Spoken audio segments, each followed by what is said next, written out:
బాలాజీ వెంకటేశ్వర స్వామి క్షేత్రము తిరుమల కొండపై నుంచి స్వామివారు ప్రత్యక్షంగా దిగి వచ్చి నిలబడిన క్షేత్రం.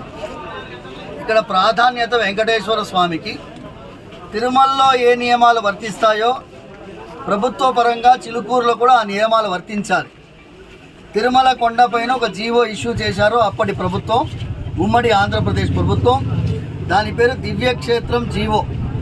అంటే ఈ 2 కిలోమీటర్ రేడియస్లో కొత్తగా ఏ మత సంస్థ నిర్మాణం జరగడానికి వీల్లేదు. ఆ జీవోని ఇక్కడ అమలు పరచాలని కలెక్టరేట్ని కూడా నేను ప్రార్థిస్తున్నాను. పోలీస్ యంత్రాంగం సహకరిస్తున్నది. అక్కడ నిర్మాణానికి ఏ ప్రయత్నము జరగకూడదు.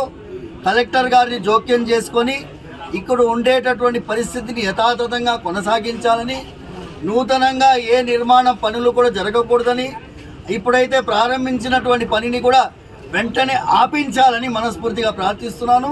ఎందుకంటే దీనివల్ల లక్షలాది మంది, కోట్లాది మందికి ఆరాధ్యుడైనటువంటి వెంకటేశ్వర స్వామి క్షేత్రంలో మత ఘర్షణలు జరుగుతాయేమో అని భయంగా ఉన్నది.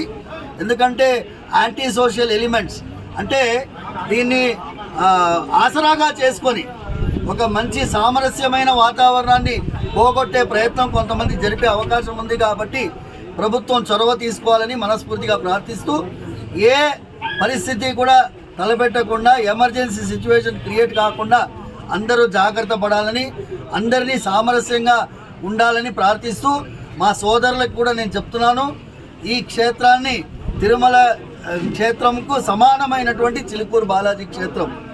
ఇక్కడ మేమందరం కూడా మత సామరస్యానికి ప్రతీకగా ఉండేటటువంటి ఈ క్షేత్రం, దీన్ని ఇలాగే కొనసాగించేటట్టుగా తోడ్పడాలని మా ముస్లిం సోదరులను కూడా మేము ప్రార్థిస్తున్నాం.